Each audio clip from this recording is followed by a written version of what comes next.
नमस्कार मित्रांनो, आजच्या कथेचं नाव आहे एका मुलीच्या जीवनाची महाभयंकर कथा. कथेचे मूळ नाव आहे शापित गाणे. कथेचे लेखक आहेत शशांक सुर्वे. कथेला आता सुरुवात करू.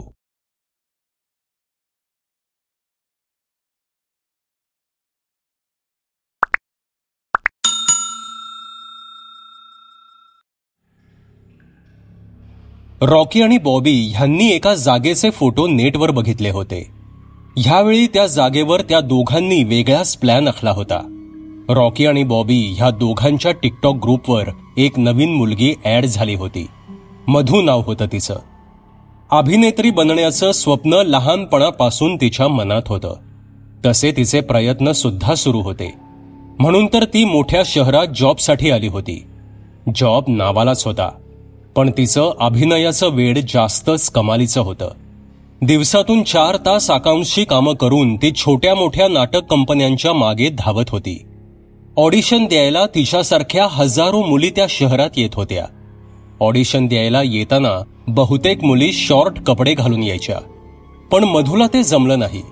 तिला आपल्या अभिनयावर पूर्ण विश्वास होता, पण यश मात्र मिळत नव्हतं. तो त्यावेळेचा काळ होता जेव्हा टिकटॉकने भारतात धुमाकूळ घातला होता. नवीन कलाकार आपले व्हिडिओ पोस्ट करून अपलोड करत होते. मधूने सुद्धा आपले काही डान्सचे व्हिडिओ अपलोड केले होते. तिला चांगला प्रतिसाद मिळत होता. मेसेजमध्ये होणाऱ्या हाय हॅलो भेटणार का ह्या छळाकडे ती दुर्लक्ष करायची.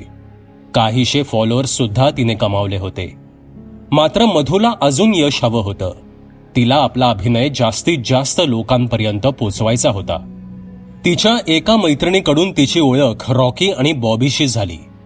तशी त्यांची खरी नावे वेगळी होती, पण टिकटॉकवर ते रॉकी आणि बॉबी ह्याच नावाने वावरत होते. मधू त्यांच्या ग्रुपमध्ये जॉईन झाली. त्यांच्या आग्रहास्तव तिने आपलं नाव बदलून मधूचं हर्लिन करून घेतलं होतं. तिघांनी मिळून अनेक व्हिडिओ बनवले आणि त्यांना लाईक सुद्धा चांगले मिळत होते. बॉबी आणि रॉकी बिनधास्त होते. व्हिडिओ बनवताना त्यांचे हात हर्लिनच्या शरीरावर फिरायचे, पण ओठावर स्मित हास्य आणून ते सगळं ती तक्रार न करता सहन करत होती. तिघांच्या ग्रुपला लाखात फॉलोअर्स झाले होते. टिकटॉकवर अनेक ग्रुप तयार झाले होते. सगळ्यांचे व्हिडिओ जबरदस्त बनत होते. काहींनी तर परदेशी लोकेशनवर जाऊन शूट केलं होतं आणि रॉकीला त्याचीच चिंता लागून राहिली होती. कारण कालांतराने त्यांची प्रसिद्धी घटत चालली होती. एकदा असेच तिघे जण बसले होते. तेव्हा काहीशा चिंतेत रॉकी म्हणाला, यार खूप दिवस झाले आपण नवीन लोकेशनवर व्हिडिओ बनवला नाहीये. आपण काहीतरी केलं पाहिजे, नाहीतर आपली प्रसिद्धी अजून कमी होईल. त्याचं हेच वाक्य पकडून लगेच बॉबी उभा राहून म्हणाला, अरे हो रे, त्या सनीचे व्हिडिओ कसले गाजतायत. कुठे कुठे जाऊन शूटिंग करतोय तो. आपल्यालाही असलं लोकेशन हवं यार. बॉबीचं बोलणं ऐकून रॉकीने त्याला अंगठा दाखवला आणि म्हणाला, करेक्ट. म्हणूनच मी एक लोकेशन शोधून काढलंय, किंग केमिकल फॅक्टरी. बॉबी रॉकीकडे एकटक बघू लागला आणि म्हणाला, अरे रॉकी, पण तिथे काहीतरी विचित्र घटना घडत आहेत म्हणून ती फॅक्टरी तर सील केलीये ना. रॉकी आपल्या मोबाईलमध्ये काहीतरी सर्च करत होता. एक्झॅक्टली, म्हणून तर आपण त्या लोकेशनवर जाऊन शूटिंग करायचंय. अगदी 2-3 हॉरर व्हिडिओ बनवू. डोळ्या मारत रॉकी बॉबीला म्हणाला. रॉकी पुढे म्हणाला, आणि हो बॉबी, आपलं ते मिशन पण तिथेच पूर्ण करू. बॉबी हसला. त्याने एक नजर हर्लिनकडे बघितलं. अरे हो रॉकी, खूप इच्छा आहे बघ ते मिशन पूर्ण करायची, बॉबी म्हणाला. त्या दोघांच्या बोलण्याने हर्लिन गोंधळली. दोघांचं काय बोलणं सुरू आहे तिला काहीच कळत नव्हतं. अरे मला पण सांगा ना, कसलं मिशन. तसे रॉकी तिच्याकडे बघून हसला आणि म्हणाला, ते तुला तिथं गेल्यावर कळेल, तू नको टेन्शन घेऊ. पण हो, एक महत्वाचं काम तुला करायचंय. असे म्हणत रॉकीने आपल्या खिशातून छोटं कटर बाहेर काढलं आणि तो हर्लिनजवळ जाऊ लागला. तसे हर्लिन घाबरली. त्यानं तो कटर तिच्या मांडीवर ठेवला. हर्लिन समजून चुकली होती. ए रॉकी नाही हा, मी नाही अंग प्रदर्शन करणार, हर्लिन म्हणाली. रॉकी थांबला. तो हर्लिनकडे रागाने बघू लागला आणि म्हणाला, मग जा, इथून निघून जा. त्या दुसऱ्या ग्रुपच्या मुली बघ कसे शॉर्ट कपडे घालून फेमस होत आहेत. हे बघ, आमच्या सोबत राहायचं असेल ना तर आम्ही सांगू तसं वागावं लागेल तुला. तुझ्यासारख्या खूप मुली आहेत आमच्याकडे. हार्लिनला रडू कोसळलं. तसे बॉबी पुढे आला आणि म्हणाला, रॉकी, चिडू नको तू. आम्हाला माहित आहे तू किती टेन्शनमध्येस. ती करेल रे, मी समजावतो तिला. हो ना हार्लिन? तिच्या काही न बोलण्यात बॉबीने होकार समजला आणि तो तिच्या समोर बसला.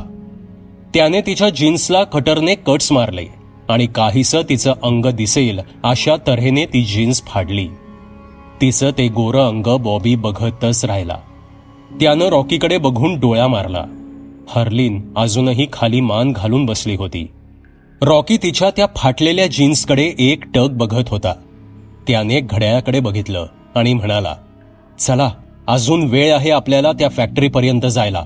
आपण संध्याकाळपर्यंत व्हिडिओ बनवून घरी येऊ शकतो. बॉबी, एक काम कर, तू दोघा तिघा मित्रांना फोन करून सांग की आपण दोघे बँगलोरला जात आहोत, कारण आपण अनधिकृत जागेत जात आहोत. उगीच बोंबाबोंब नको. चला, बसा गाडीत. हार्लिनने आपली बॅग उचलली आणि ती गाडीत बसली. ती काहीशी नाराज होती, पण तिच्याकडे काही पर्याय नव्हता. रॉकी आणि बॉबीच्या बोलण्याला ती हसून रिप्लाय करत होती. काही वेळा तिच्या मनात विचार आला की सोडून द्यावं हे सगळं, पण परत तिचं स्वप्न तिला आठवत होतं. गाडी सुसाट धावत होती. बॉबी मागे बसून कॅमेरा सेटअप करत होता. हार्लिन रॉकीच्या बाजूला बसली होती. म्युझिक जोरात चालू होतं. हार्लिनला समजवण्याच्या बहाण्याने रॉकीचा हात तिच्या खांद्यांवरून आता तिच्या मांडीवर आला होता, पण ती हसून तो हात दूर करत होती. शहराने त्यांची साथ आता सोडली होती. ओसाड माळ चालू झाला होता. किंग्स फॅक्टरी एक शापित जागा आहे. तिथे गेलेला माणूस कधीही परत आलेला नाही अशी अफवा काही दशकं थैमान घालत होती. अनेकांनी त्या जागेची सत्यता पडताळून घेण्याचा प्रयत्न केला होता, पण ज्यांनी हा प्रयत्न केला होता त्यातील काही जण वेडे झाले होते. अनेकांचे मानसिक संतुलन बिघडले होते. कुठली तरी वाईट शक्ती होती त्या जागेत. आघोरी काळ्या जादूला मानणारे लोक तिथे साधना करायला येत असत, कारण ती फॅक्टरी बनवताना तिथे एका सैतानाची मूर्ती सापडली होती. फॅक्टरीच्या मालकाने ती मूर्ती तिथल्या एका विहिरीत फेकून दिली होती. एका काळ्या शक्तीचं वास्तव्य होतं तिथे. तिच्या प्रभावाने तिथल्या मशीन्स बंद पडत असायच्या. कामगारांचे अपघात व्हायचे. त्या मालकालाही मोठं नुकसान झालं होतं. त्यामुळे त्याने ती फॅक्टरी बंद केली होती. तिथे आता कोणीही जात नव्हतं. कधी कधी ग्रहणाच्या काळात एखाद दुसरा मांत्रिक तिथे साधना करायला यायचा. 30 वर्षांपूर्वी तिथे एक हत्याकांड घडलं होतं. त्यानंतर सरकारने ती फॅक्टरी सील केली होती. अशा अनेक कथा सांगितल्या जात होत्या, पण आपल्या आधुनिक टिकटॉक प्रेमींचा ह्यावर विश्वास कुठे होता. लाईक कमेंटसाठी ते कोणत्याही थराला जायला तयार होते. फॅक्टरीपासून ते जवळपास 10 किलोमीटर लांब होते. तिथे आसपास एकही घर दिसत नव्हतं. बॉबी, रॉकी पहिल्यांदाच तिथे आले होते. तशी ती फॅक्टरी जुन्या स्टाईलमध्ये बांधली होती. ती अगदी चिरेबंद दिसत होती. लांबून ती फॅक्टरी दिसत होती. रॉकीने गाडी थांबवली.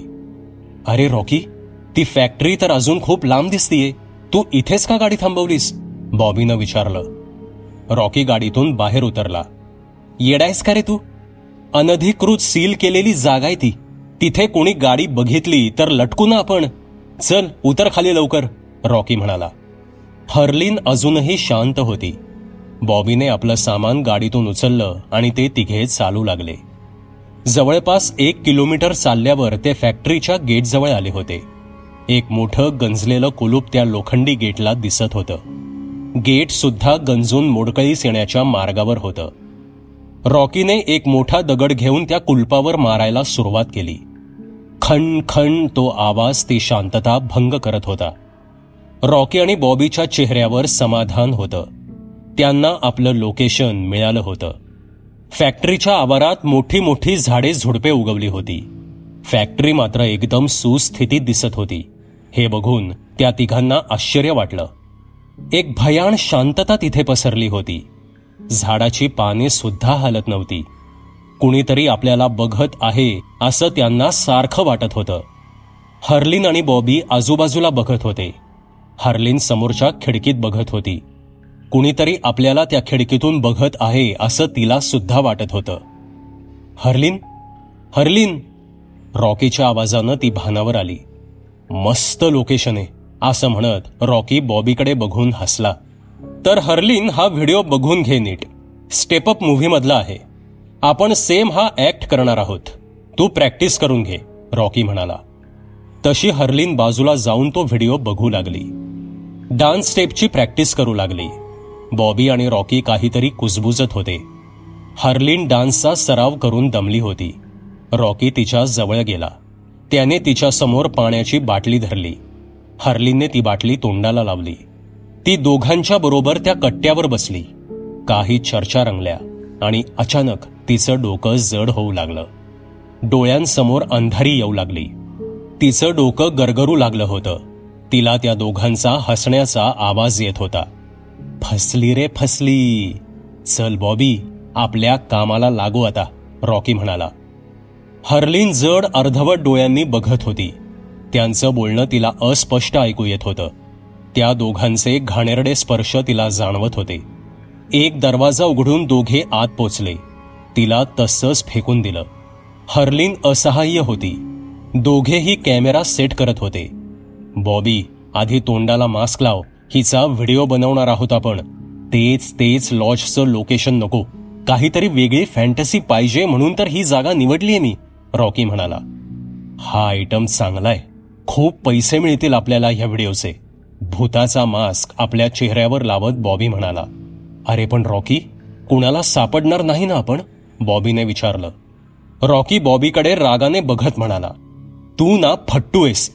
नाही समजणार कुणाला. मी अशा 20-25 मुलींना बनवलंय.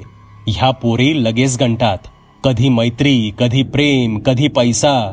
आणि हिचं बघ, हे पिक्चरचं वेड. काही होत नाही रे. नंतरचं नंतर बघू.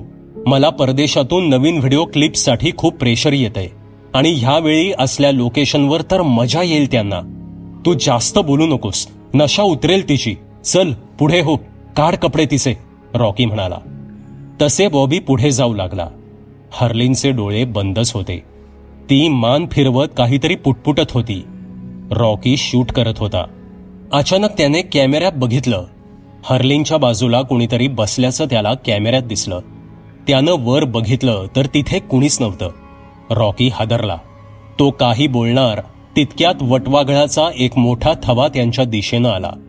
त्यांच्या पंखांच्या फडफडीचा आवाज प्रचंड होता. रॉकी आणि बॉबी घाबरले. ते एका कोपऱ्यात उभे राहिले. वटवाघळं त्यांच्या आजूबाजूला फिरत होती.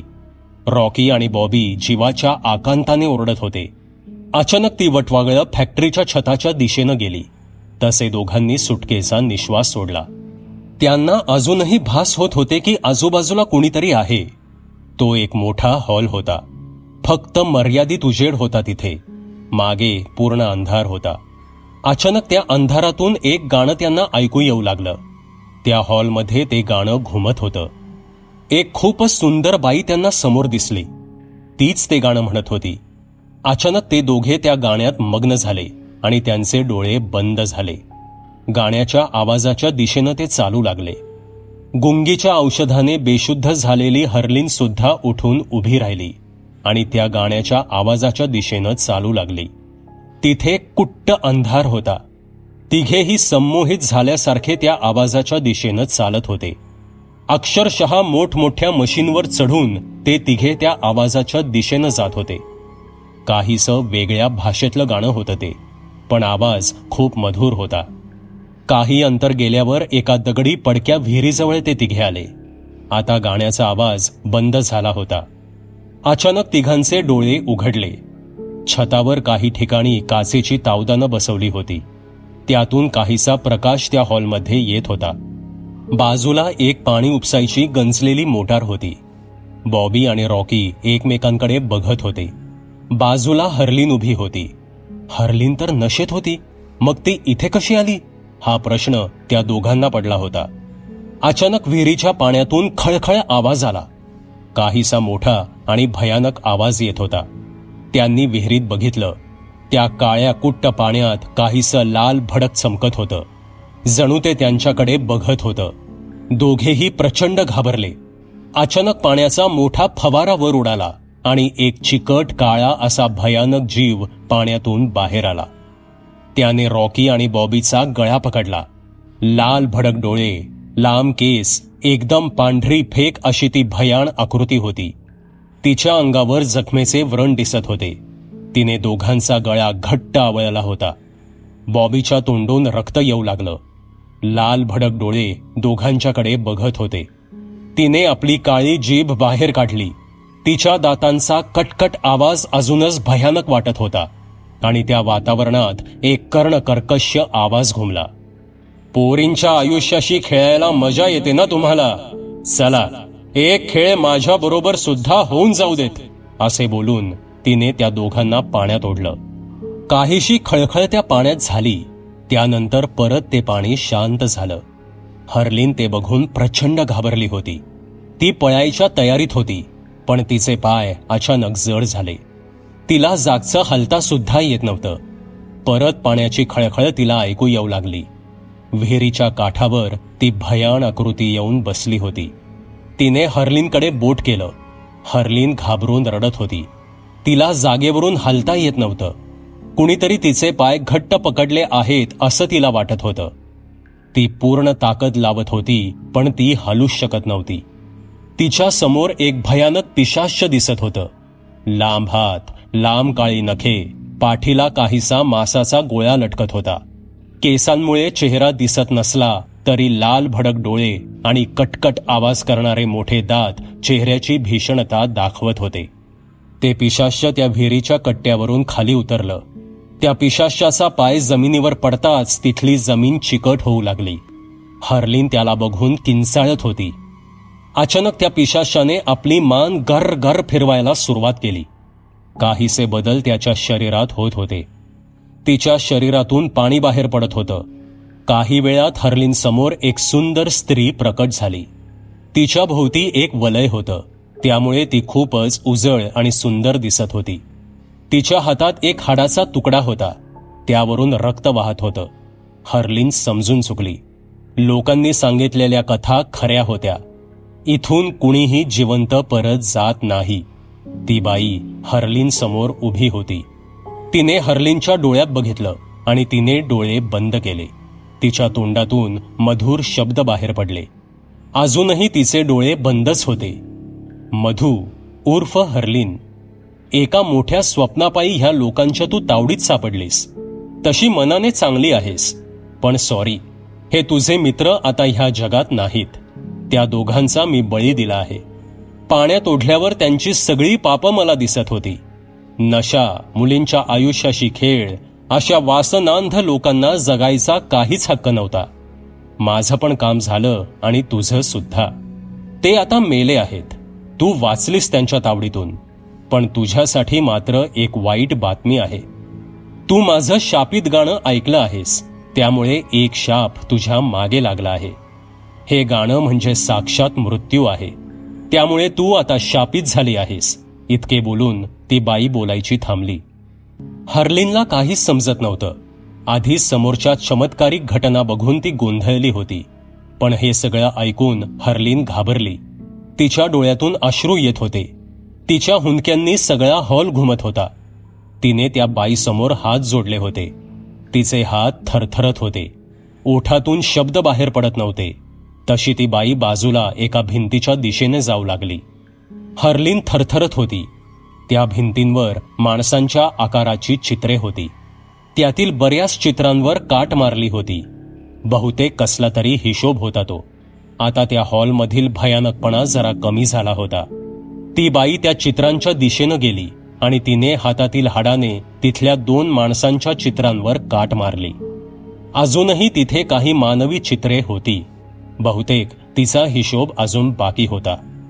त्या बाईच्या चेहऱ्यावर आनंद दिसत होता. ती बाई क्रूरपणे त्या चित्रांवर हाडाने काट मारत होती. इतक्या ताकदीने ती काट मारत होती की भिंतींवरचं सिमेंट खाली पडत होतं. शेवटी तिने हात आवरता घेतला आणि ती हर्लिनजवळ आली. तिने हर्लिनचा हात पकडला. तिचा हात एकदम बर्फासारखा थंड होता. ती हर्लिनच्या डोळ्यात बघू लागली. तसे हर्लिन किंचाळली. हर्लिनच्या हातातून धूर येत होता, पण ती बाई तिचा हात सोडत नव्हती. हॉलमध्ये हर्लिनची किंचाळी जोरात ऐकू येत होती. ते बघून ती बाई खुश होत होती. शेवटी तिने हर्लिनचा हात सोडला. हर्लिनच्या हातावर एक छोटा फोड उठला होता. लाल भडक असा तो फोड होता. त्यावर एका सैतानाचं चित्र होतं. हर्लिनचं शरीर गरम होत होतं. त्या बाईने तिला आपला हात दाखवला. तिच्या हातावर सुद्धा तसंच निशाण होतं. ती बाई परत जाऊन त्या विहिरीच्या कट्ट्यावर बसली. सॉरी हर्लिन, तू पण आता सैतानाची गुलाम झाली आहेस. त्याच्या आदेशानुसार तू सुद्धा आता त्याला बांधील आहेस, जसे की मी होते. आता जोपर्यंत मी सांगत नाही तोपर्यंत तुझी सुटका नाही. इथे प्रत्येक गोष्टीला एक मोल असतं. मी तुझा जीव वाचवला. आता तुला आमचं काम करावंच लागेल, ती बाई म्हणाली. हर्लिन गोंधळली होती. तिच्या हातावरील ते निशाण अजूनही ठणकत होतं. ती सगळ्या देवांचा धावा करू लागली. काहीसे मुडके तुडके मंत्र पुटपुटू लागली. हे बघून ती बाई हसू लागली. तिचं हसणं एकदम मधाळ होतं. तिचं हसू हर्लिनला सहन होत नव्हतं. मी नाही करणार तुमची कामं, हर्लिन म्हणाली. हे वाक्य ऐकून समोरची बाई रागाने तिच्याकडे बघू लागली. तिचे डोळे परत लाल भडक झाले. तिने आपली मान जरा तिरपी केली. हर्लिनचं डोकं दुखू लागलं. हर्लिन जोरात किंचाळू लागली. तिने आपल्या हाताकडे बघितलं. त्या फोडामधून मोठ्या आळ्या बाहेर पडत असल्याच्या तिला दिसल्या. आजूबाजूला शेकडो भयानक पिशाच्य तिच्या दिशेनं येत असल्याची तिला दिसली. पायात विंचू वळवळत होते. काही पायांवर चढत होते. चालत येणारी पिशाच्य भयान ओरडत होती. हर्लिन किंचाळली. तिने घट्ट डोळे बंद केले. तिला ते मधाळ हसू परत ऐकू आलं. तसे तिने डोळे उघडले. आता तिला फक्त ती बाई दिसत होती. हर्लिन घामाघूम झाली होती. तिने आजूबाजूला बघितलं. तिचं रक्त प्यायला येणारे सैतान गायब झाले होते. हे सगळं खोटं होतं हर्लिन, पण हे सगळं खरं सुद्धा होऊ शकतं जर तू माझं काम ऐकलं नाहीस तर, ती बाई म्हणाली. हर्लिनने आपल्या कपाळावरचा घाम पुसला. तिने हात जोडले आणि हुंदके देत ती म्हणाली, कृपा करा माझ्यावर. मला नाही जमणार कुणाचा जीव घ्यायला. मी इथे हिरोईन व्हायला आले होते, पण माझा वापर झाला. प्लीज मला जाऊ द्या. मी तुमचं काय बिघडवलंय? त्यावर ती बाई हर्लिन समोर आली. सौदा झाला आहे, त्यामुळे एक तर तुझा जीव घ्यावा लागेल, नाहीतर तुला आमचं काम करावं लागेल. मी पण अगदी तुझ्यासारखीच होते. तुझी आणि माझी स्टोरी अगदी सारखी आहे, पण मला मरून 30 वर्ष झाली आहेत आणि तू अजून सुद्धा जिवंत आहेस. हे जग स्वार्थाचं आहे हर्लिन. माझं सुद्धा मोठी गायिका व्हायचं स्वप्न होतं. सुमन नावापुढे गायिका हे शब्द मला लावून घ्यायचे होते. सुमन माझं नाव होतं. लहानपणापासून मला गाण्याची प्रचंड आवड होती. मी शिक्षण सुद्धा घेतलं होतं. अनेक पुरस्कार घेतले होते. माझं लग्न झालं. माझे पती सुद्धा माझं स्वप्न पूर्ण करायला माझी मदत करायचे. पण झालं वेगळंच. एका अपघातात त्यांचा मृत्यू झाला आणि मी एकटी पडले. काही दिवसात सगळं विसरले, पण त्यांना दिलेलं वचन मला पूर्ण करायचं होतं. मला गायिका व्हायचं होतं. मी सुद्धा मोठ्या शहरात आले. काही छोट्या कार्यक्रमात भाग घेऊ लागले, पण समोरच्या लोकांना गायिकेपेक्षा माझ्यातली बाई जास्त दिसत होती. एखाद्या सुंदर भावगीतावर त्या शिट्ट्या आणि ती डबल मिनिंग शेरेबाजी नको होती मला. सगळं काही असह्य होत होतं. जिथे मी राहत होते, ज्यांना मी माहीत होते की मी विधवा आहे, त्यांच्या माझ्या शरीरावर फिरणाऱ्या चौफेर नजरा मला खूपत होत्या. खरोखर ह्या काळात बाईनं सुंदर असणं म्हणजे एक श्राप आहे. पण सहन करायला लागणार होतं. बाहेर तर पडायलाच पाहिजे होतं. छोट्या मोठ्या कार्यक्रमात इच्छा नसताना डबल मिनिंग गाणी गायला लागायची. शेवटी एकानं माझी ओळख त्या काळचे प्रसिद्ध उद्योजक विजय कुमार आणि अजय सिंग यांच्याशी करून दिली. सुरुवातीला त्यांनी मला स्टेज उपलब्ध करून दिलं, पण सगळा स्वार्थाचा खेळ होता. एकटी बाई काय करणार? त्यांची वासना मी ओळखून होते. त्यांना भेटायचं टाळत होते. एकदा त्यांनी असंच मला आपल्या वाढदिवशी बोलावलं आणि माझ्यावर जबरदस्ती करू लागले. मी विरोध केला. पोलिसात जाण्याची धमकी दिली. तेव्हा अजयने रागाने माझ्या पोटात चाकू खुपसला. त्यांची पुरुषी वासना इतकी भयानक होती की माझ्या पोटातून रक्त वाहत असताना सुद्धा ते माझ्यावर अतिप्रसंग करत होते. इतकी क्रूरता राक्षसाला सुद्धा लाजवेल. माझ्यात थोडा जीव उरला होता. त्यांनी मला गाडीच्या डिकीत घालून इथे आणलं, अगदी विवस्त्र. माझे रक्ताळलेले कपडे आणि मला ह्या विहिरीत फेकून दिलं. ह्या विहिरीत पडताना माझी नजर त्यांच्यावर होती. त्यांचं ते क्रूर हसू मी स्पष्ट पाहू शकत होते. इथे ह्या विहिरीत माझा अर्धमेला देह अगदी तळ्याला पोचला. माझा देह तळ्याला गेला होता. ह्या विहिरीत एक भयान राक्षसाची सत्ता आहे. ह्या बाहेरच्या जगापेक्षा क्रूर. तो सुद्धा स्वार्थी आहे. माझ्या शरीरातून माझा आत्मा बाहेर निघाला होता. माझ्या शरीराकडे मी बघितलं. विहिरीतील अशक्त पिशाच्य माझ्या मृत शरीराचे लचके तोडत होते. आपली अनेक वर्षांची भूक भागवत होते. माझा आत्मा मात्र या विहिरीतल्या सैतानाच्या मूर्तीसमोर उभा होता. त्याच्या शक्तीपुढे मी हलू शकत नव्हते. त्याच्या भयान लाल डोळ्यात बघितल्यावर मला त्याचा सगळा इतिहास समजला. तो शेकडो वर्षांपासून ह्या जमिनीत दफन होता. त्याला परत जिवंत होऊन या पृथ्वीवर येण्यासाठी लोकांचे आत्मे लागतात. एक प्रकारे मानवी शरीरातील आत्मा ही त्याची ताकद आहे. मी त्याच्याशी सौदा केला. ही भिंतींवरची चित्र बघत आहेस? इतके आत्मे मी सैतानाला दिले तरच तो माझा आत्मा मुक्त करेल असा सौदा आमच्यात झाला. आणि सैतानाने मला ह्या श्रापित गाण्याची गायिका बनवलं. तो अशक्त आहे. आपली कामं आपण करू शकत नाही. त्यामुळे त्याला माझ्यासारख्या गुलामांची गरज लागते. हे विचित्र गाणं जो कोणी ऐकेल तो आपोआप या विहिरीजवळ येईल. मी सौदा केला आणि ह्या विहिरीतून बाहेर पडले. एके दिवशी विजय कुमार आणि अजय सिंग इथेच बसून आपला आनंद साजरा करत दारू पीत उभे होते. एका बाईची शिकार करून दारू पिऊन आनंद साजरा करत होते. मी ह्या विहिरीतून गाण्याचा प्रयत्न केला आणि हे शापित गाणं माझ्या तोंडून बाहेर पडलं. त्याचबरोबर ते दोघे इथे आले. मी त्यांना विहिरीत ओढून घेतलं आणि अक्षरशः त्यांचे तुकडे करून टाकले. त्यांच्या प्रत्येक किंचाळीत मला आनंद मिळत होता. मी सुद्धा आता राक्षस नरभक्षक बनले होते. 30 वर्षे खूप मोठा काळ असतो हर्लिन. 30 वर्षे त्या भयान कैदेत राहणं खूप भयंकर आहे. त्या सैतानाच्या कैदेतील प्रत्येक क्षण मृत्यू समान आहे. मला माझ्या आत्म्याला मुक्त करायचं आहे. ती सर्व चित्र मला खोडायची आहेत. आत्तापर्यंत अनेक आत्मे मी सैतानाला दिले आहेत. इथे लपायला येणारे गुन्हेगार, वाईट कामे करणारी लोक, अशी लोक इथे आली की मी त्यांना शिकार बनवायचे. पण कुठल्याही निष्पाप जीवाचा बळी मी आजपर्यंत घेतला नाही. पण मला ही कैद आता असह्य झाली आहे. आता हे काम तू करायचं आहेस. इतकं बोलून ती बाई बोलायची थांबली. हे सगळं ऐकून हर्लिन सुन्न झाली. आता तिची सुटका नव्हती. ती घाबरली होती. मला नाही जमायचं हो हे. मी साधी मुलगी आहे. मला नाही जमायचं कुणाला मारायला, हर्लिन कळवळून म्हणाली. तसा परत तो गार हात तिच्या खांद्यावर पडला. हे बघ हर्लिन, तुला काहीच करायचं नाहीये.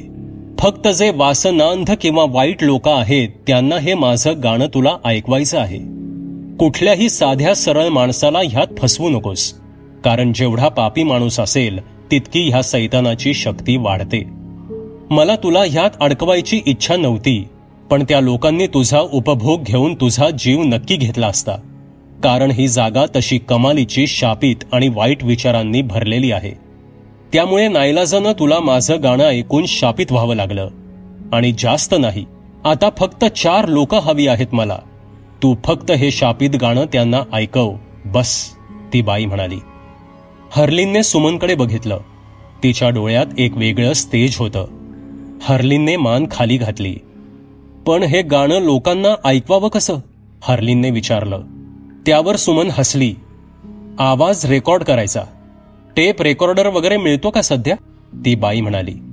तसे हर्लिनने आपल्या खिशातून मोबाईल काढला आणि त्याचा रेकॉर्डर उघडून त्या बाईसमोर धरला. ती बाई मोबाईल बघून गोंधळली. पण तिनं ते विचित्र आवाजातील गाणं म्हणायला सुरुवात केली. तसे त्या हॉलमधील वातावरण परत नकारात्मक बनलं. मोबाईलचं स्क्रीन चालू बंद होऊ लागलं. सुमन डोळे बंद करून ते भयान गाणं म्हणत होती. गाण्यातील शब्द समजण्या पलीकडचे होते. अखेर ती शांत झाली. हर्लिनने मोबाईल खिशात ठेवला. हे बघ हर्लिन, तुला हे करावंच लागेल. मला तुला माझ्यासारखी होताना नाही बघायचं, ती बाई म्हणजेच सुमन म्हणाली. सुमनने विहिरीकडे बघितलं. त्याचबरोबर त्या विहिरीतून एक पाण्याचा गोळा तिच्या दिशेनं येऊ लागला. सुमननं ते पाणी हातात घेतलं आणि हर्लिन समोर धरलं. हर्लिन सुमनच्या हातातील पाण्याकडे बघू लागली. एकदम काळं मिट्ट पाणी होतं ते. त्या पाण्यात सैतानाचं प्रतिबिंब दिसत होतं. पाण्याचा अजब कुबट वास येत होता. हर्लिनने सुमनकडे बघितलं. तिचा प्रश्नार्थी चेहरा बघून सुमन म्हणाली, हे पाणी पी हर्लिन, तुला मदत होईल. हे काम पूर्ण होईपर्यंत काहीशी सैतानी ताकद तुला मदत करेल. हर्लिनने त्या पाण्याला तोंड लावलं. ती पाणी पिऊ लागली. पाणी पिताच तिच्या डोळ्यातील बाहुल्यांचा रंग काहीसा डार्क झाला. एक कमालीची नकारात्मकता तिच्या मनात आली. तिचं डोकं ठणकत होतं. काही वेळानं ती सामान्य झाली. तिनं सुमनकडे बघितलं आणि काही न बोलता ती त्या फॅक्टरीमधून निघून आली. आता तिला फक्त 4 पापी लोक सुमनकडे पोचवून आपल्याला शापमुक्त करवून घ्यायचं होतं. हर्लिन घरी आली. घरी आल्यावर तिला अस्वस्थ वाटू लागलं. तिच्या मनात एक द्वेष, तिरस्कार भरला होता. कॉलनीमधील लोकांशी हसत खेळत बोलणारी हर्लिन आता त्यांच्याकडे रागाने बघायला लागली होती. कॉलनीमधील शेजारच्या काकूंना तिचं वागणं वेगळं वाटत होतं. ती सकाळी लवकर उठून कॉलनीमधील मंदिरात पूजा करायची, पण 2-3 दिवस झाले ती त्या मंदिराजवळ फिरकली सुद्धा नव्हती. तिच्या हातावर असलेला फोड तिला अस्वस्थ करत होता. ती 2 रात्री झोपली नव्हती. भयानक पिशाच्य तिच्या स्वप्नात येत होतं. तिचं डोकं भयानक दुखत होतं. रात्री डोळे बंद केल्यावर आपल्या आजूबाजूला कोणीतरी आहे, आपले पाय खेचून ते आपल्याला काळ्या विहिरीत ओढून नेत आहे, अशी स्वप्ने तिला पडायला लागली होती. त्यानं ती खडबडून जागी व्हायची. हर्लिन समजून चुकली होती की ह्या श्रापातून मुक्त होण्यासाठी तिला सुमनने सांगितल्याप्रमाणे बळी दिलेच पाहिजेत. तसंही त्या मोठ्या शहरात वाईट लोकांची कमी नव्हती. रात्रीच्या अंधारात ते शहर वासनांध लोकांचं शहर म्हणून ओळखलं जायचं. रात्री 9 नंतर महिलांचं बाहेर पडणं अवघड होत असे. वासनांध लोकांची टोळकीच्या टोळकी बाईकवरून फिरत असायची. हर्लिनला ह्या गोष्टीची कल्पना होती. त्या दिवशी तिनं ठरवलंच होतं. तिला खूप त्रास होत होता. जणू आपण नरकात आहोत असं तिला वाटू लागलं होतं. तिच्या आजूबाजूला प्रेत आत्म्यांचं अस्तित्व होतं आणि ती स्वतः आता शापित होती. त्या भयानक गाण्याचा आवाज अजून तिच्या कानात घुमत होता. नेहमी स्वच्छ आणि टापटीप राहणाऱ्या हर्लिनला प्रथम स्वच्छतेचा तिटकारा आला होता. तिची रूम अस्ताव्यस्त पडली असायची. तिच्या कानात कायम गोंगाट ऐकू येई. त्या दिवशी तिनं काहीतरी ठरवलं होतं. ती सकाळी अंघोळीला गेली. समोरच्या आरशात ती दिसतच नव्हती. तिला ह्या सगळ्याची आता सवय झाली होती. तिनं नळ चालू केला. त्यातून रक्त वाहत असल्याचं तिला दिसलं, पण ह्या घटना रोजच्या होत्या. तिनं ते रक्ताळलेलं पाणी हातात घेतलं आणि एकटक त्या पाण्यात बघू लागली. तिने तसंच ते लाल भडक पाणी अंगावर घेतलं आणि त्यानं अंघोळ करू लागली. लाल भडक रक्ताचा फेस सुद्धा लाल होत होता, पण हर्लिन समोरच्या आरशात एकटक बघून अंघोळ करत होती. अंघोळ झाल्यावर तिने आधी लॅपटॉपमधून गुगल ओपन केलं आणि 1990 सालच्या सुमन केसची फाईल सर्च करू लागली. एका वर्तमानपत्रात एका कोपऱ्यात तिचा फोटो छापून आला होता. तो फोटो बघून हर्लिन सुन्न झाली. ती सुमनच होती. फक्त तिच्या गायब झाल्याच्या बातम्या सगळीकडे दिसत होत्या. म्हणजे सुमनने जे काही सांगितलं होतं ते सर्व खरं होतं. रात्र झाली होती. हर्लिन तयार झाली. तिनं एक सुंदर पंजाबी ड्रेस परिधान केला. खांद्यावर ओढणी घेतली. तिने सोबत आपला मोबाईल घेतला. तिच्या डोळ्यांवर काळी वर्तुळे आली होती. ती लपवण्यासाठी तिने थोडा डार्क मेकअप केला. रात्रीचे 9 वाजले होते. ती बाहेर पडली. एका चौकातून वळून ती एका मोकळ्या रस्त्यावरून चालत होती. तसे आजूबाजूने जाणारे तरुण वृद्ध तिच्याकडे बघत होते. कोणी शिट्टी मारून आपल्या फ्रेंड सर्कलमध्ये आपलं पुरुषत्व सिद्ध करत होते. तशी हर्लिनच्या चालण्याची गती वाढू लागली. मध्येच कुणीतरी चला बसा सोडतो असा आदेश तिला द्यायचं, पण त्या सुशिक्षित चेहऱ्याकडे बघून हर्लिन पुढे जात होती. तशी लोकांची गर्दी कमी होऊ लागली. मैदानी इलाका सुरू झाला. तिथं कोणीही दिसत नव्हतं. तो रात्रीचा अंधार आणि हर्लिनला होणारे भयानक भास ह्यामध्ये हर्लिन प्रचंड घाबरली होती.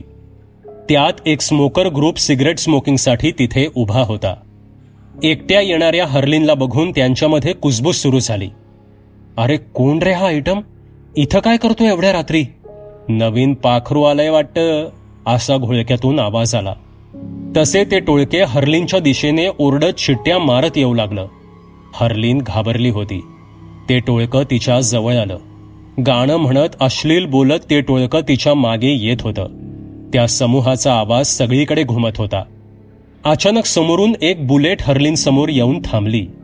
त्या बुलेटवर बसलेल्या माणसाला बघून ते टोळकं जरा मागे सरकलं. अरे मन्या भाऊ? तसा मन्या भाऊ खाली उतरला. आता हिची काळजी आम्ही घेऊ, काय निघा इथून, असे बोलताच ते टोळकं त्या अंधारात दिसेनासं झालं. 2-3 मर्डर अंगावर असलेल्या मन्याभाईच्या कोण नादी लागणार? तसा मन्या फुल नशेत होता. त्यानं आपला हात सरळ हर्लिनच्या खांद्यावर ठेवला. हर्लिन तशीच उभी होती. तिच्याकडे बघत त्याचा हात तिच्या पाठीवर गेला. हर्लिनच्या डोळ्यातील बुबुळे गर गर फिरू लागली. तिने आपला मोबाईल काढला आणि ते शापित गाणं प्ले करून सरळ मन्याभाईच्या कानाला लावलं. ते गाणं सुरू होताच मन्याचा हात जागेवरच थांबला. गाणं त्याच्या कानात शिरत होतं. तो एका पुतळ्यासारखा स्तब्ध झाला होता. ते शापित गाणं संपलं. हर्लिनने मोबाईल त्याच्या कानावरून काढला. तो एका मूर्तीसारखा स्तब्ध झाला होता. हर्लिन धावत घरी आली. घरचे वातावरण आता तिला एकदम सामान्य दिसत होतं. ती घरी आली. तिला आता ते भास होत नव्हते. तिने घरी जेवण बनवलं आणि जेवून झोपली. सकाळी तिला एकदम फ्रेश वाटत होतं. कित्येक दिवसांनी ही झोप तिला लाभली होती. तिने आपल्या हातातील फोडाकडे बघितलं. तो जरा कमी झाला होता. पण तिकडे मन्याभाई मात्र ते शापित गाणं ऐकून अस्वस्थ झाला होता. हर्लिनला होणारे भास आता त्याला सुद्धा होत होते. त्याला समोर एक सुंदर बाई दिसायची. ती त्याला आपल्या मधुर आवाजात हाका मारत असल्याचं त्याला जाणवायचं. त्याच्या घरचे आणि त्याचा मित्रपरिवार मन्याच्या ह्या वागण्यानं हैराण झाला होता. नुकताच तो एका हॉस्पिटलमध्ये ऍडमिट होता. एका गाडीनं त्याला उडवलं होतं. त्याचा हात फ्रॅक्चर झाला होता. मन्या बेडवर असताना सगळ्यांकडे संशयानं बघायचा. कधी कधी एका ठिकाणी बघून हसायचा. डॉक्टरांनी त्याला एका मनोविकार तज्ज्ञांकडे घेऊन जायचा सल्ला दिला होता. 3 दिवस झाले होते. मन्याभाई विचित्र वागत होता. ती मला बोलवतीये, ती मला बोलवतीये, असं ओरडून बाहेर पळायचा. डॉक्टर सुद्धा त्याला बरे करू शकत नव्हते. दुसऱ्या दिवशी रात्री मन्याभाई जेवण करून शांत झोपला. मध्यरात्री अचानक मन्याभाई बेडवरून उठला. ते शापित गाणं त्याच्या कानात वाजत होतं. समोर ती सुंदर बाई दिसत होती. तो तिच्या मागे मागे जाऊ लागला. रस्ता सुनसान होता. ती फॅक्टरी आता तिथून जवळच होती. संमोहित होऊन त्या बाईच्या मागे चालत त्यानं खूप मोठं अंतर पार केलं होतं. त्याच्या पायाला जखम झाली होती. त्यातून रक्त वाहत होतं. फ्रॅक्चर मोडलं होतं, पण त्याचं त्याला भान नव्हतं. तो थांबत नव्हता. काही वेळानं एका जागी येऊन तो थांबला. त्याचा पाय दुखत होता. त्यानं पायाकडे बघितलं. त्यातून रक्त वाहत होतं. मन्याने आजूबाजूला बघितलं. सगळीकडे काळोख दिसत होता. त्याला काहीच समजत नव्हतं की आपण इथे कसे आलो. त्याच्या कानात घुमणारा तो गाण्याचा आवाज सुद्धा आता बंद झाला होता. समोर काहीच दिसत नव्हतं. त्याच्या समोर फक्त एक विहीर दिसत होती. एक 60चा बल्ब चालू बंद होत होता. विहिरीतून परत त्या शापित गाण्याचा आवाज यायला लागला. मन्यानं विहिरीजवळ जाऊन डोकावलं. काळे मिट्ट पाणी दिसत होतं. अचानक त्या पाण्यात त्याला हालचाल जाणवली. एक भयानक लाल भडक डोळ्यांचा चेहरा त्या पाण्यातून वर आला. मन्या घाबरला, पण काही सुसायच्या आत त्या पिशाच्यानं मन्याला पाण्यात ओढलं. ह्या घटनेला 2 दिवस झाले होते. हर्लिन एवढी नकारात्मक झाली होती की आपण केलेल्या कृत्याचं तिला काहीच वाटत नव्हतं. तिकडे रॉकी आणि बॉबीची चौकशी करण्यासाठी पोलीस अधिकारी तिच्या घरी आले. उलट सुलट चौकशी सुरू झाली, पण सुमनने सांगितल्याप्रमाणे काही काळ्या शक्ती तिच्या मागे होत्या. तिला मदत करत होत्या. तिच्यावर लक्ष ठेवून होत्या. हर्लिनने एकदा एकटक त्या पोलीस अधिकाऱ्याच्या डोळ्यात बघितलं. आणि त्या अधिकाऱ्याला हर्लिनच्या डोळ्यात काहीतरी भयानक दिसलं. तो अधिकारी परत हर्लिनकडे कधीच आला नाही. काहीतरी वेगळी काळी जादू तिने मिळवली होती. इकडे मन्याभाईचा शोध सुरू होता, तिकडे 3 दिवसांनी हर्लिनला परत तो त्रास सुरू झाला.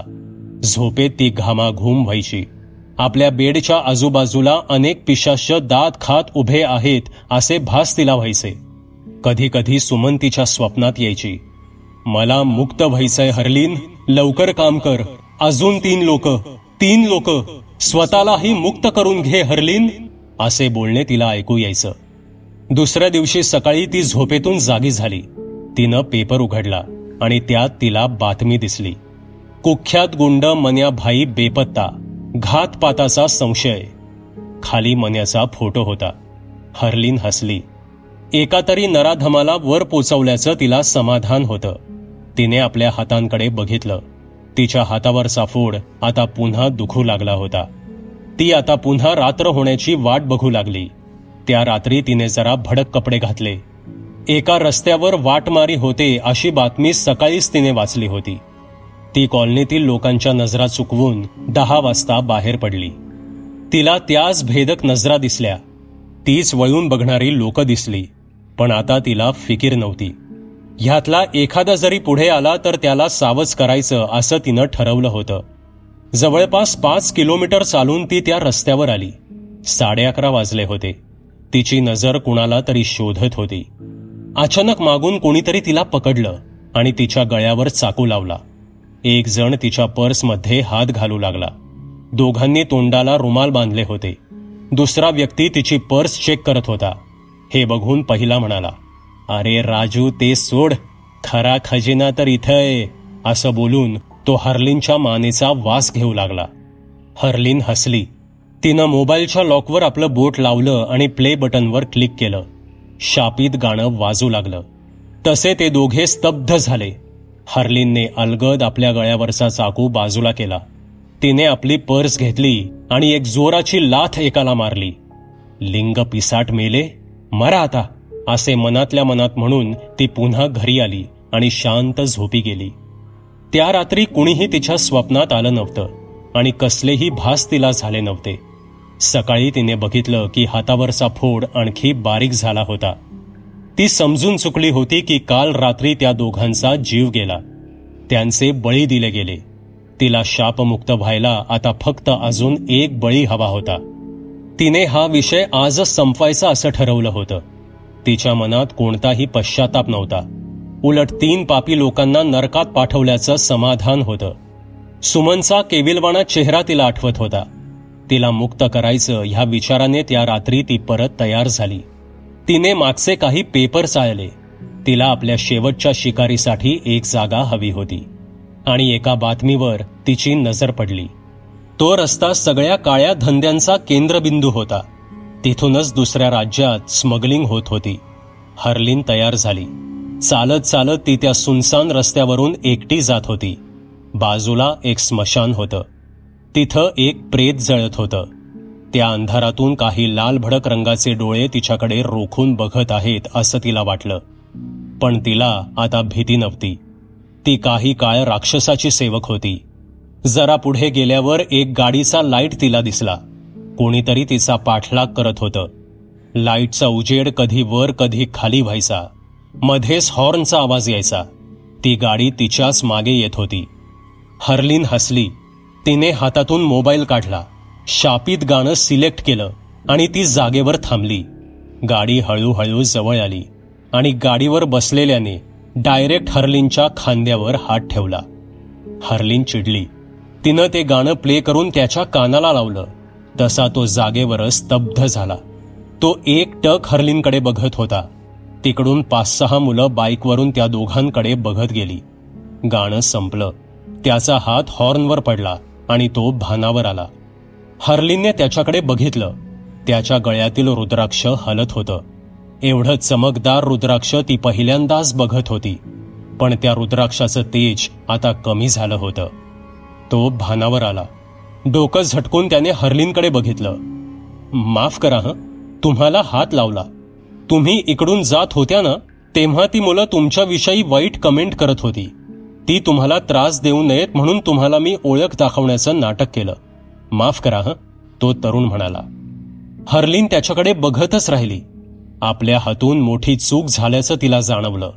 तो अजूनही आपलं डोकं झटकत होता. तुम्ही ह्या रात्री इथे यायला नको होतं. ही जागा चांगली नाहीये. इथली लोक चांगली नाहीयेत. मी तिथे त्या मंदिरात पुजारी आहे. गणेश जयंती येते ना म्हणून कार्यक्रम होता मंदिरात, त्यामुळे उशीर झाला मला आज. तुम्ही बोलत का नाही? चला तुम्हाला घरी सोडू का? तो तरुण म्हणाला. हर्लिन त्याच्याकडे बघत होती. नाही, मी जाईन. रस्ता भटकले होते मी. गांधी कॉलनीत राहते मी. जाईन मी माझी, हर्लिन म्हणाली. हे ऐकून तो तरुण जरा गोंधळात पडला. अहो, गांधी कॉलनी तर मागे राहिली. इकडे कशा आला तुम्ही? हरकत नाही, तुम्ही बसा, मी सोडतो तुम्हाला घरी, तो तरुण म्हणाला. त्याच्या आवाजात एक वेगळीच जादू होती. हर्लिन आपोआप त्याच्या गाडीवर बसली. त्यानं गाडीला किक मारली आणि गाडी रस्त्याला लागली. तसा तो एका मंदिराजवळ आला आणि त्याने रस्त्यावरून गणपतीला नमस्कार केला. हर्लिन शांत होती. तिला पश्चाताप होत होता. माझं नाव शुभम. आणि तुम्ही? शुभमने विचारलं. हर्लिन विचारात पडली होती. त्याने परत प्रश्न केला. तशी ती उत्तरली. मी मधू, हर्लिन म्हणाली. शुभम खूप बोलका होता. वाह, छान नाव आहे, मधू. नाहीतर अशी जुनी नावं ऐकायला मिळतात कुठे आजकाल, शुभम म्हणाला. आपलं नाव सर्वांना हर्लिन असं सांगणारीने त्या तरुणाला मात्र आपोआप आपलं खरं नाव सांगितलं होतं. गाडी गांधी कॉलनीजवळ आली. तो तिला उतरवून एक स्मितहास्य करून निघून गेला. हर्लिन मात्र रात्रभर विचार करत राहिली. तिच्या डोळ्यात अश्रू आले. आता शुभमचा नाहक बळी जाणार होता, कारण त्यानं ते शापित गाणं ऐकलं होतं. हर्लिनला आपल्या चुकीचा पश्चाताप होत होता, पण काही पर्याय नव्हता. तिला आपला जीव वाचवण्यासाठी हा त्याग करावाच लागणार होता. तसेही त्या विहिरीतले पाणी पिऊन ती क्रूर बनली होती. काहीतरी भयाण जादू होती त्या पाण्यात. तिला आता कुणाचीही पर्वा नव्हती. पण शुभम विषयी तिला वेगळी सहानुभूती निर्माण होऊ लागली होती. पण का, हे उत्तर तिला सापडत नव्हतं. शुभमला भेटल्यानंतर मात्र तिला जरा ह्या होणाऱ्या त्रासापासून हलकं हलकं वाटत होतं. पण तिच्यामुळे शुभम अडचणीत येणार होता. शुभमला ह्यातून मुक्त करण्याचा ती विचार करू लागली. त्याच रात्री ती पुन्हा बाहेर पडली. एका मित्राकडून माहिती घेऊन एका मोठ्या गुन्हेगाराला जीव धोक्यात घालून गांजा खरेदीच्या निमित्तानं ती भेटली. विचित्र जागा होती ती. आजूबाजूला सगळे नशेडी लोक होते. त्यांना बघून हर्लिनच्या आतली शक्ती उत्तेजित होत होती. एक सुंदर मुलगी त्या एरियामध्ये पहिल्यांदाच आली होती. तसा तो गुन्हेगार तिला बघून तिच्या जवळ आला. हर्लिन सावध झाली. मोबाईल तिच्या हातातच होता. हर्लिनने त्याला ते गाणं ऐकवलं, पण त्याच्यावर त्या गाण्याचा काहीच परिणाम होत नव्हता. हर्लिन गोंधळली. हर्लिन तिथून धावत घरी आली. ती समजून चुकली होती की शुभमच तो बळी आहे. तो जरी पापी नसला तरी त्याच्यावर सुद्धा हर्लिनप्रमाणे शाप लागला होता. त्याच्या बळीने हर्लिन शापमुक्त होणार होती.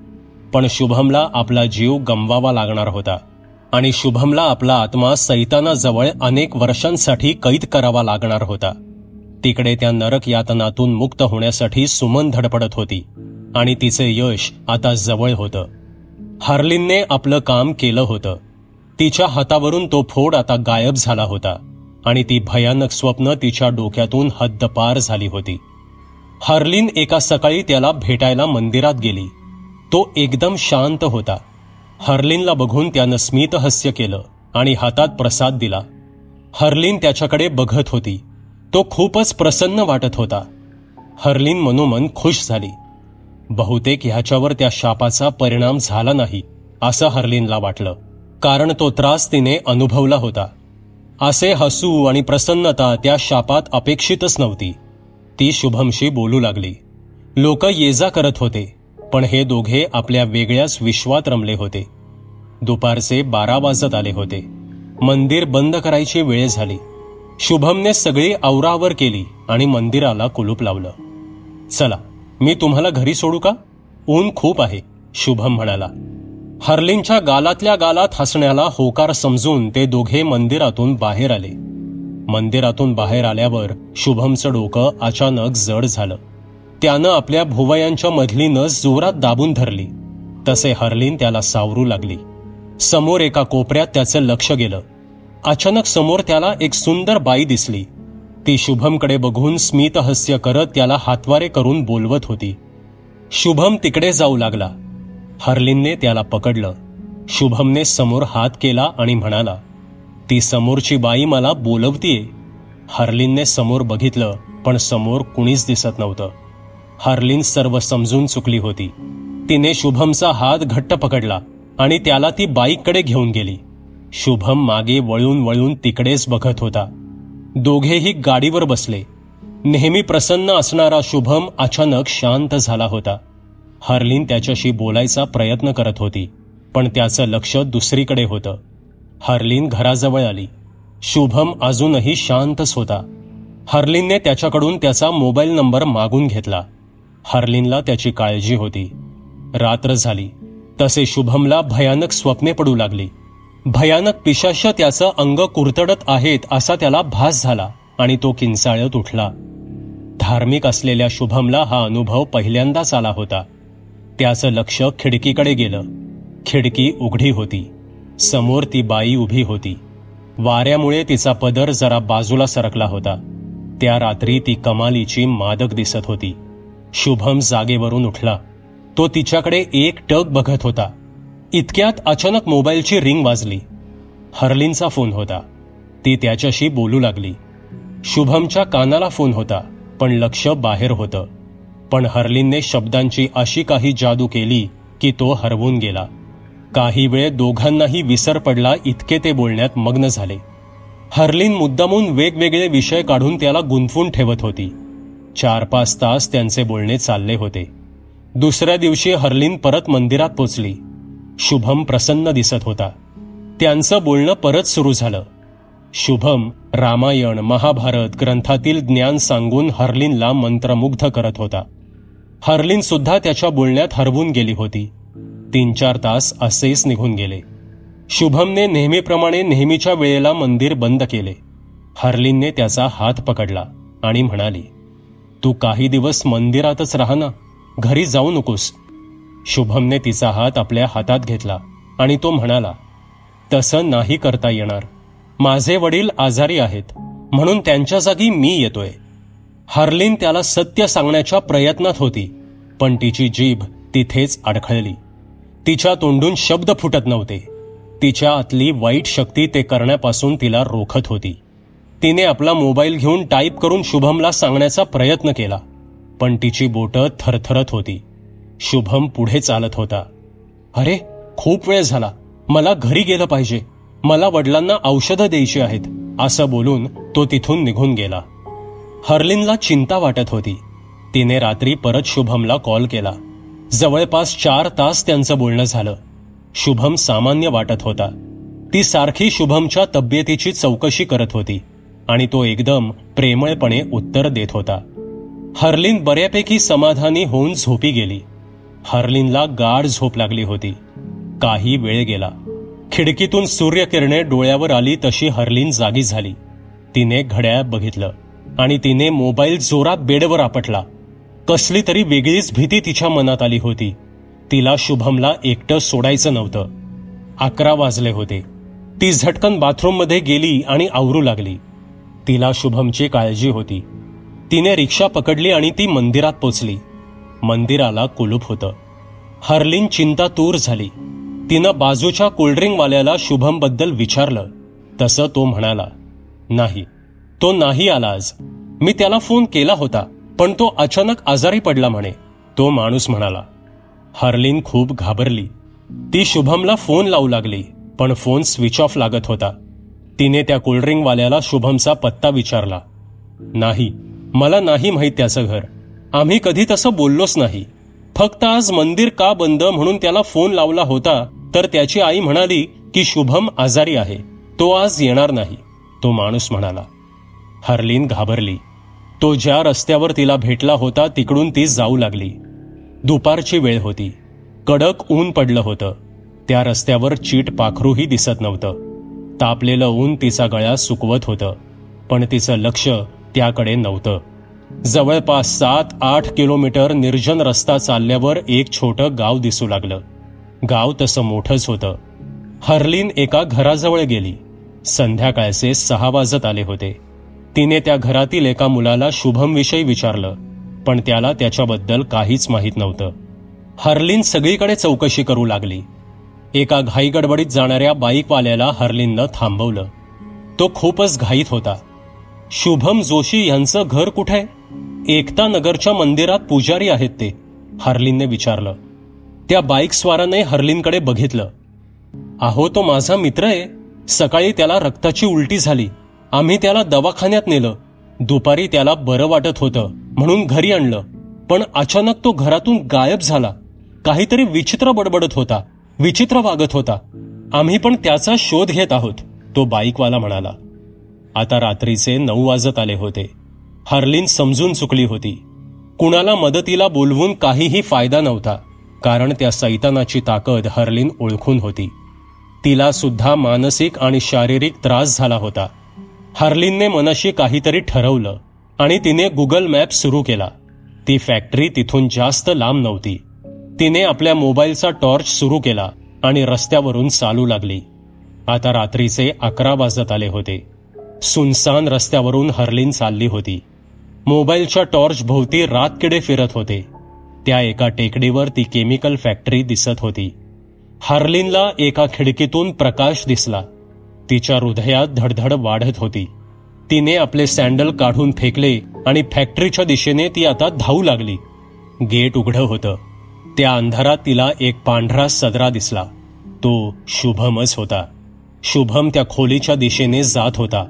हर्लिन त्या झुडपातून वाट काढत धावू लागली. 1-2 काटे तिच्या पायात रुतले होते, पण त्याचं तिला भान नव्हतं. ती धावत शुभमजवळ पोचली. त्याचे डोळे उघडे होते. त्याची पापणी अजिबात मिटत नव्हती. हर्लिन धापा टाकत त्याच्या जवळ गेली. तिने त्याचा सदरा पकडला. शुभम, शुद्धीवर ये, हर्लिन म्हणाली. ती त्याच्या गालावर मारून त्याला शुद्धीवर आणण्याचा प्रयत्न करत होती, पण शुभम पुढे चालतच होता आणि म्हणत होता, ती मला बोलवतीये, ती मला बोलवतीये, असं म्हणत तो पुढे जात होता. हर्लिनला ती विहीर दिसली. त्या विहिरीच्या कठड्यावर सुमनचा प्रेतात्मा बसला होता. हर्लिन तिला स्पष्टपणे पाहू शकत होती. ती शुभमला अडवण्याचा प्रयत्न करू लागली, पण शुभम सुमनकडे हसत बघत होता. त्याला ती एकदम मादक आणि सुंदर दिसत होती. शुभम स्मितहास्य करत सुमनकडे जात होता, पण हर्लिनला ती भयाण पिशाच्य दिसत होती. हर्लिनने शुभमला घट्ट पकडलं होतं. शुभम सैतानाच्या अधीन होता. त्यानं हर्लिनला जोरात धक्का दिला. हर्लिन कोसळली. जोराचा आवाज झाला. एका लोखंडी मशीनवर तिचं डोकं आपटलं होतं. तिने आपलं डोकं धरलं. रक्तानं पूर्ण हात लाल झाला होता. हर्लिनने मशीन खाली पडलेला साखळ दंड उचलला आणि लडखडत शुभमजवळ पोचली. तिने त्याच्या पायाला घट्ट साखळदंड बांधला. तसे शुभम खाली कोसळला. तो अजूनही एकटक सुमनकडे बघत होता. आपली नखे खालच्या फरशीवर घासून त्यानं तोडली होती. सुमन एका ठराविक एरियामध्ये बांधील होती. ती विहीर आणि काही अंतर सोडून पुढे येऊ शकत नव्हती. शुभम किंचाळत होता. साखळदंडाला कसून त्याचा पाय रक्तबंबाळ झाला होता. हर्लिनने खिशातला रुमाल काढून त्याचं रक्त पुसलं आणि तिने त्या भिंतीकडे बघितलं. त्यावर फक्त एका माणसाचं चित्र होतं. बाकी सगळ्यांवर फुल्या मारल्या होत्या. सुमनचं पिशाच्य विहिरीवर बसून किंचाळत होतं, दात खात होतं. त्याच्या समोर हर्लिन उभी होती. तिने हात जोडले तशी सुमन आपल्या मूळ रूपात परत आली. सुमनताई, चूक झाली माझ्याकडून. हा तसा मुलगा नाहीये. हा खूप चांगला मुलगा आहे. प्लीज याला जाऊ द्या, हर्लिन म्हणाली. त्यावर सुमन हसली. हात जोडून उभी असलेली हर्लिन तिला खूपच केविलवाणी वाटत होती. हर्लिन, आता आपण काहीही करू शकत नाही. आपण बांधील आहोत. जेव्हा विहिरीखालच्या सैतानाने मला शापित गाण्याची शक्ती दिली होती, तेव्हा मी त्याला त्यानं ठरवलेली आत्मा द्यायला बांधील होते. त्याला काही फरक पडत नाही की तो आत्मा चांगला आहे की वाईट, स्त्री आहे की पुरुष. त्याला फक्त आपली ताकद वाढवायची असते. हा मुलगा आता शापित आहे आणि ह्याचा कालावधी संपला आहे. हा आज या विहिरीत सामावला नाही तर तिकडे त्या दुनियेत सुद्धा जिवंत राहणार नाही. मग माझं वचन पूर्ण होणार नाही. मग मला दुसरं कुणीतरी शोधावं लागेल. पण तू ह्या मुलाला वाचवू शकत नाहीस. हे गाणं ऐकणारा प्रत्येक जण शापित होतो. तू बाजूला हो हर्लिन. ह्याचा जीव गेला तर तू तरी शापमुक्त होशील, सुमनचा प्रेतात्मा म्हणाला. हर्लिन रडू लागली, कारण तिच्याकडे फक्त आज रात्रीचा वेळ होता. सुमनने सांगितल्याप्रमाणे शुभमकडेही एकच रात्र होती. त्यानंतर त्याचं मरण निश्चित होतं. हर्लिन रडत होती. तिकडे शुभम तडफडत होता. सुमन त्याला खुणावत होती. हर्लिनने विचार केला आणि ती म्हणाली, गाणं ऐकणारा जर प्रत्येक जण शापित असेल तर मी अजून सुद्धा शापित आहे, बरोबर? इकडे सुमन शुभमला खुणावत होती. पण अचानक हर्लिनचं बोलणं ऐकून सुमन भानावर आली. हो बरोबर, सुमन म्हणाली. हर्लिनने शुभमकडे बघितलं आणि म्हणाली, मी पण हे गाणं ऐकलं आहे. मी सुद्धा 3 लोकांना फसवून त्यांना तुझ्या विहिरीजवळ आणलं आहे. म्हणजे मी तर शुभमपेक्षा शापित आहे.